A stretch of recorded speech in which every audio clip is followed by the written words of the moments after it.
quando eu convidei vocês para cá, um dos temas que eu tinha falado era MEI versus CLT. Vocês lembram quando eu anunciei isso daí? Alguém ficou interessado em saber? Legal. Bom, então, a possibilidade de você ter MEI na sua equipe de vendas ficou um pouco mais clara com a nova CLT. E agora com a leve, vamos dizer assim, certeza de que não vai ser regredido com o próximo presidente os avanços na CLT, e eu estou sendo bem imparcial, porque eu já tomei feedback disso na minha última palestra. Mas, ó, evoluí, hein? Gostou, né? Agora você gostou. Bom, então é o seguinte, vai manter, a gente vai continuar explorando MEI aqui dentro. E a gente está tendo já os primeiros resultados, que a gente está experimentando com isso há 3, 4 meses. Muita coisa deu certo, muita coisa deu errada. A Michele, que já foi anunciada, a nossa gerente do comercial, vai trazer os primeiros aprendizados, tá? Entendam, a gente está no comecinho desse projeto, mas é o espírito do evento Sales Summit é compartilhar o que ainda está em mutação. Bom, boa tarde, pessoal. Bom, como o Luiz comentou, nós iniciamos as contratações através microempreendedor individual há pouco tempo. Estamos ainda em experiência, mas nós já temos algumas experiências para passar para vocês, alguns acertos e erros que nós já tivemos nesse meio tempo e o que nós sugerimos que deveríamos continuar fazendo para não acontecer. Bom, as vantagens de trabalhar com um prestador de serviço. Eu considerei algumas das vantagens que são importantes e que levaram a gente a mudar e começar a contratar MEI. Menores custos trabalhistas, maior produtividade.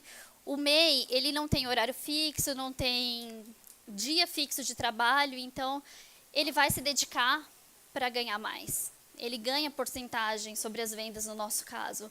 Então, ele vai se dedicar, quanto mais ele se dedicar, mais ele vai ganhar. Ele sabe que o resultado das vendas e do resultado financeiro dele é única e exclusivamente dele. Quanto mais ele trabalhar, mais ele vai ter. Então, se ele tiver um desempenho bom, uma excelente qualidade no atendimento dele, os clientes irão comprar hoje e voltarão para comprar depois com ele.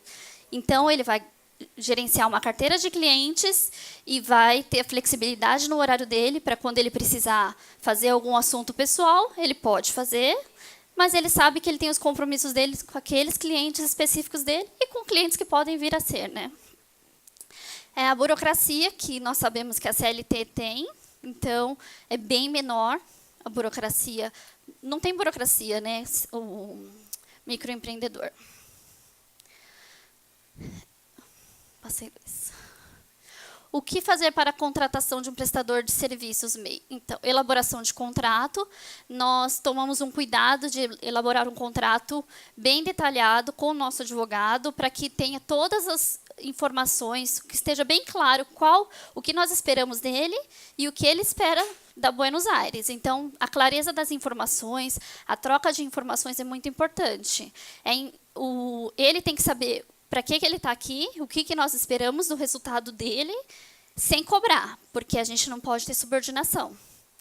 Mas a gente não vai cobrar, nós vamos mostrar para ele o que é necessário, o que é importante para que ele ganhe dinheiro conosco. Como ele deve fazer para ganhar dinheiro. E aí o resultado vem natural, porque ele quer ganhar dinheiro. Então, quanto mais ele fizer, mais ele vai ganhar. E o nosso contrato estabelece todas as regras, tudo, para não termos problemas trabalhistas futuros. Estabelecer um cronograma. É o que eu falei agora, né? Então, a gente estabelece as funções, como funciona, porque não é uma função.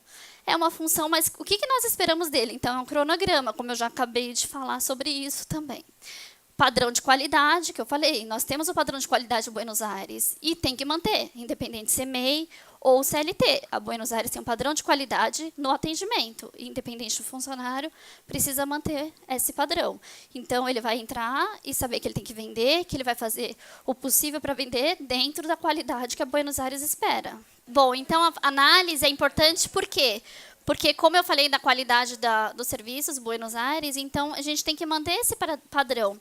E a gente tem que mensalmente dar feedbacks, continuar essa qualidade no atendimento, mais vendas. Então, assim, nos primeiros meses ele fica bastante tempo em treinamento, nós temos vários produtos, então nós temos o sistema, que não é tão simples de aprender, e essa avaliação não é que nós estamos avaliando, porque como MEI a gente não pode fazer uma avaliação, mas a gente tem que acompanhar o trabalho dele para que ele esteja sempre melhorando. E a Buenos Aires junto, né? Avaliar a experiência, que eu digo, não só com aquele MEI, com aquele empreendedor, mas, no geral, se está valendo a pena Buenos Aires contratar MEI ou CLT, o que é diferente de um do outro. Nesses 3 ou 4 meses que nós temos de experiência, já deu para perceber que temos excelentes empreendedores aqui com a gente. Claro que tivemos alguns que não deu certo. Tivemos muitos empreendedores que não tinham perfil de empreendedorismo, que não queriam realmente se dedicar. Então, já que eu sou empreendedor, vou fazer um meio período. Isso não vai dar o resultado financeiro que ele espera. E aí não é bom para ele e nem para a empresa. O sucesso das contratações de MEI. Como eu comentei até algumas partes, a identificação do perfil, porque nós contratamos para vendedor e para orçamentistas. Então, é importante que esteja dentro do perfil que nós precisamos, né? Então, identificar um perfil que nós precisamos, selecionar esses empreendedores, fazer uma seleção normal de funcionário e empreendedor. Definir a relação ganha-ganha, definir o que ele vai fazer, como ele vai fazer e o que ele vai ganhar com aquilo. Então, a definição e a clareza em todas as informações. Treinamento do produto, então, nós temos que oferecer esse treinamento. Suporte na criação da empresa, a empresa disponibiliza também esse suporte, a gente dá suporte total, a gente entende que a maioria dos empreendedores novos não conhecem como abrir uma empresa MEI, como funciona, o que tem que fazer, que site tem que entrar. Então, nós damos todo o suporte, ensinamos, dando todas as orientações necessárias. Acompanhamento constante, então, é o acompanhamento dele, de como está sendo feito o trabalho. As habilidades desejadas é o que eu falei do perfil. No meu caso, no caso da Buenos Aires, nós buscamos profissionais, né, empreendedores que saibam negociar, saibam gerenciar o próprio tempo, para que seja organizado e tenha o desejo de superação. Gerenciar o tempo e ser organizado para que ele consiga, dentro do horário em que ele possa estar dentro da empresa, ele consiga ter o resultado que ele precisa. E a empresa também. Porque a gente tem vários vendedores, tem uma meta da empresa e nós temos que cumprir. E todos eles têm que fazer um pedaço dela. Então, é a união de todos que nós faz a força, né? E se ele for organizado e gerenciar o tempo da forma correta, ele vai conseguir fazer isso no menor tempo possível. Então, eu coloquei como os pontos de atenção alguns detalhes que nós estamos fazendo nos 2 primeiros meses, que é os 2 primeiros meses são os meses de atenção que a gente tem com ele, porque é nesse período que ele vai ser avaliado, os 2 primeiros meses dele. Então, nesses 2 primeiros meses, a gente considera um aprendizado e treinamento, não que ele não esteja vendendo, mas é um aprendizado. Nós garantimos uma remuneração mínima para que ele tenha motivação para continuar a vender, incentivo, para continuar trabalhando aqui até pelo aprendizado melhor, para se dedicar ao aprendizado, dedicar ao treinamento.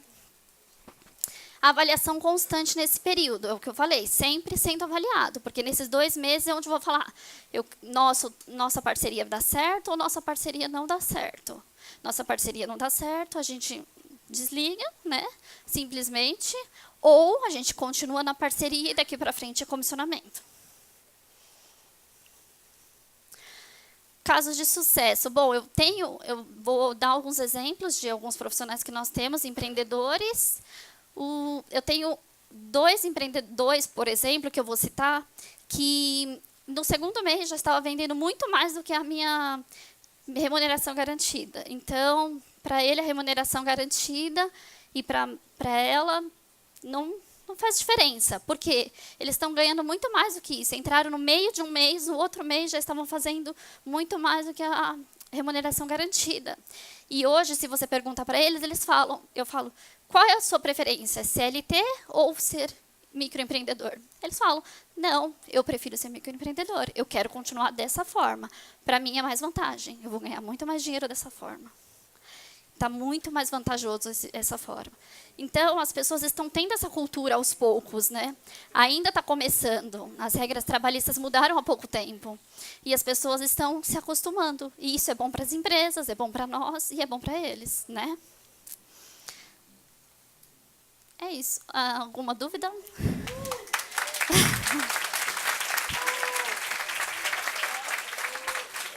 Alguém tem uma dúvida? Tem, nós disponibilizamos, além do treinamento, uma posição de trabalho, telefone, computador, toda uma posição completa de trabalho e ela tem autonomia de horário.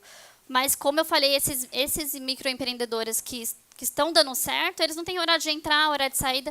Ela sabe que a remuneração dela é 100% variável. E ela sabe quanto mais ela trabalhar, mais vai ficar. Então, ela trabalha muito mais que o meu CLT. Trabalha 12 horas por dia, vem todos os sábados. Eles se dedicam muito, porque eles sabem que depende dele.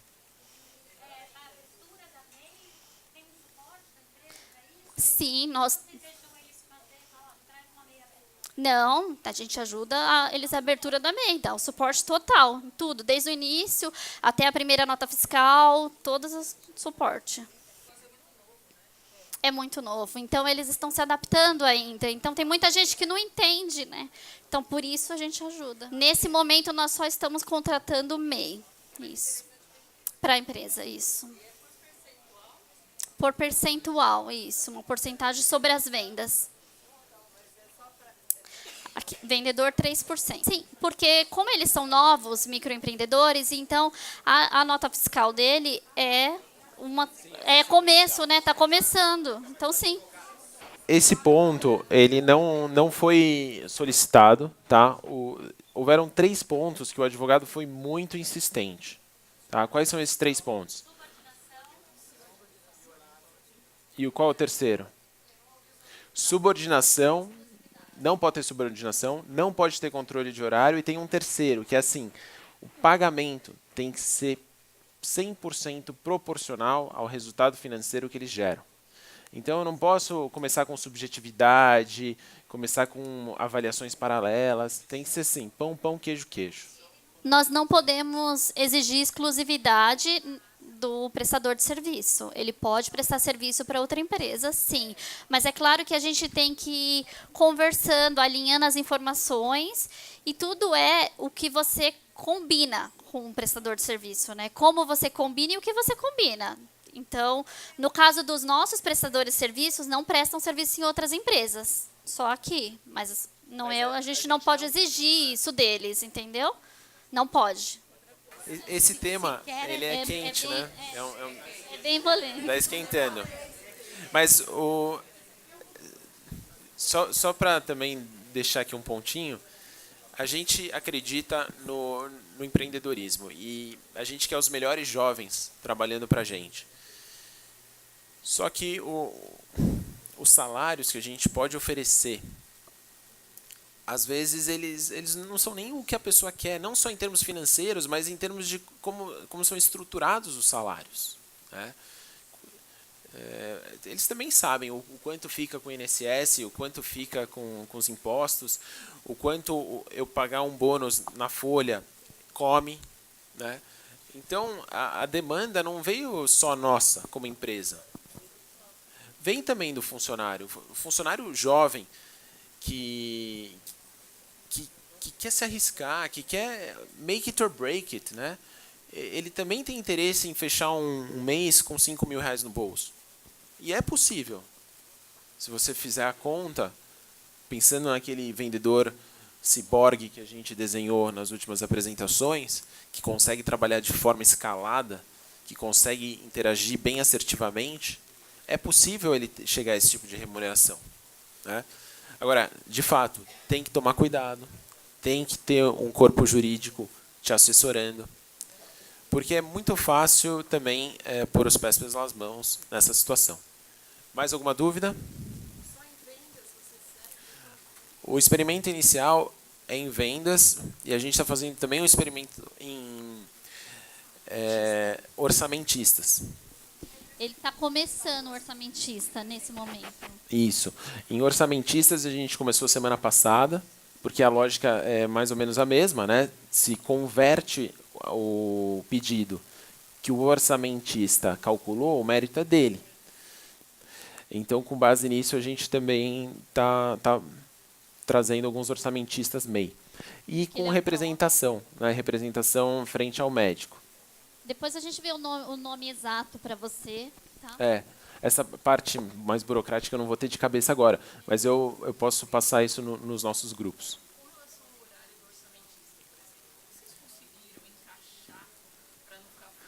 Então, tudo é estímulo. É que nem o Uber. O Uber é um bom exemplo. Quando tem pouco, o que ele faz? Isso, pouco motorista disponível, ele aumenta. Quando tem o contrário, muito, né? Então não tem nenhum problema você falar que a bonificação, né? Acho que não é nem a palavra certa, bonificação, né? Qual que é a palavra certa?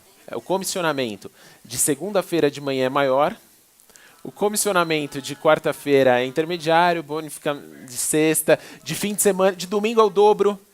É um trabalho por demanda, entendeu? Né? Ele está vendo a demanda que tem, ele vai ficar enquanto tiver demanda, porque ele está vendo, e para a gente também é vantagem, porque é o dia que nós mais precisamos dele, né?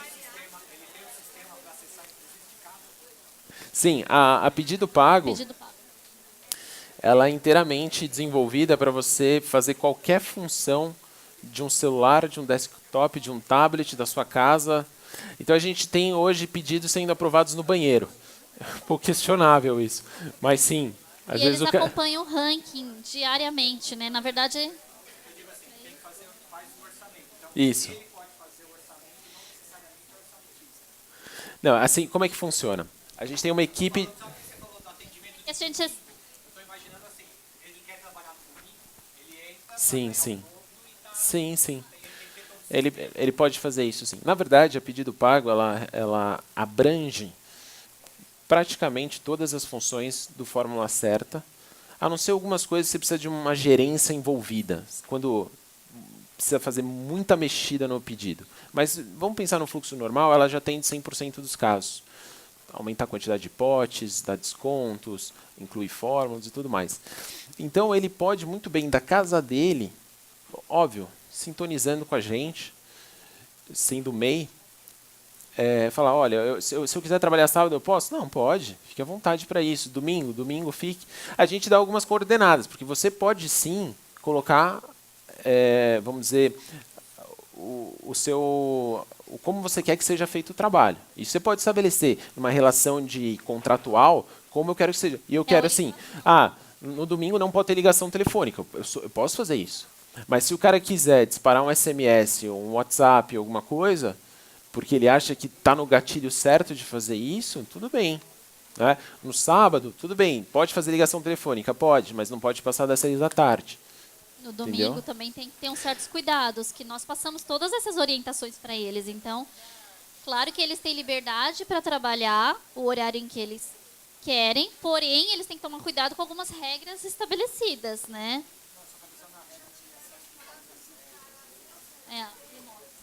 A gente tem um caso agora, porque assim, uma vez que você começa com esse programa, o que todo CLT quer?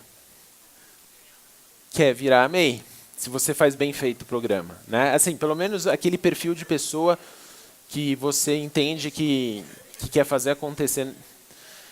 Mas a gente tem que orientar, falar, olha, infelizmente tem esse tempo de geladeira aí, então inviabiliza em alguns casos. Tá? Ele não quer porque você ainda não deu um premium para ele entregar de noite. Concordo. Mas esse é um problema que o Uber já enfrenta. Né? E como que ele enfrenta esse problema? Ele tem as estratégias do Uber. O Uber, por exemplo, se ele quer atender uma região bem barra pesada, ele privilegia moradores daquela região. Né? Mas, como eu falei, é tudo uma questão de inteligência de sistemas e gestão. Se você quer ter um atendimento 24 horas de segunda a domingo, é possível com o MEI. Tá? Mas você vai precisar garantir que os mecanismos de estímulo, né, porque a sociedade é movida por estímulos, estejam implementados para que isso seja possível. Né? Não adianta eu trazer eu achar que eu vou cobrir meu sábado com um MEI se o que ele ganha numa segunda-feira e num sábado for a mesma coisa. Ele vai falar, não, eu vou trabalhar 1 hora a mais no sábado para já fazer aquela graninha que eu quero desculpa, 1 hora na segunda-feira e no sábado não precisa vir. Né? Óbvio que a gente vai tentar trabalhar para que ele tenha o estímulo de trabalhar o máximo o tempo todo, numa escala saudável. Né? Mais dúvidas disso? Essa avaliação, para a gente conseguir saber quais são os melhores dias, os horários de pico, qual é o horário, os dias que são melhores para eles trabalharem, para eles ganharem dinheiro e para não prejudicar o nosso dia a dia. Então, enquanto a gente tem CLT ainda, então a gente tem uma escala do CLT para a gente não ficar na mão, não ficar sempre a dispor deles. Né? Mas tudo é o estímulo, como o Luiz falou, do que você estimula, o que você motiva ele a trabalhar. Igual eu tenho o MEI que vem de segunda a sábado, todos os sábados. Mais do que os funcionários, que a gente tem uma escala. Né? Porque ele está estimulado, ele está motivado a isso. Bom, pessoal, o almoço realmente foi muito fraquinho, eu reconheço. Então agora a gente tem um coffee mais reforçado. Obrigado, obrigado. E vocês... Oi, querida. Aqui é a nossa interface. Vamos ver se a Michelle está fazendo um bom trabalho. Ó, tem 3 na fila, hein, Michelle? Hora da verdade. Bom,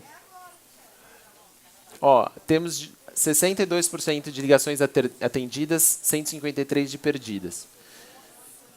Tá ruim, hein? É que conta de ramal para ramal também. Tá. A gente faz muita transferência de ramal, né? A gente liga muito para ramal.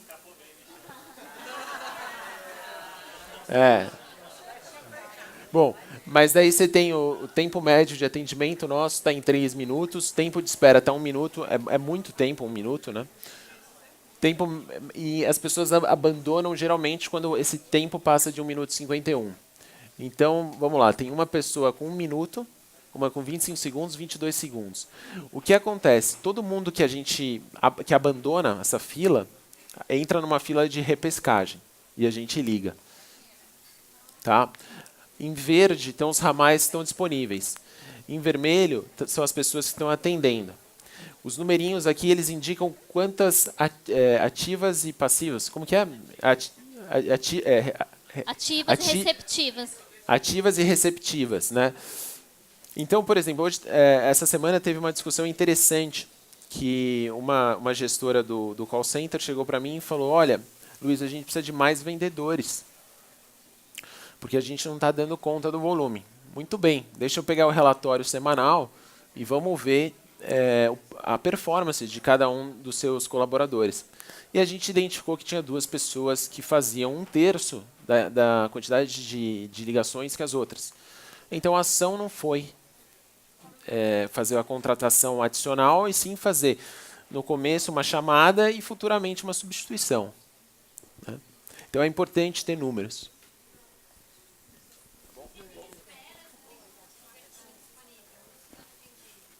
São filas diferentes. Cada fila é para um atendimento diferente. Olha, vocês estão testando a gente aqui, hein? Eu acho. Não é teste não. Vai lá trabalhar.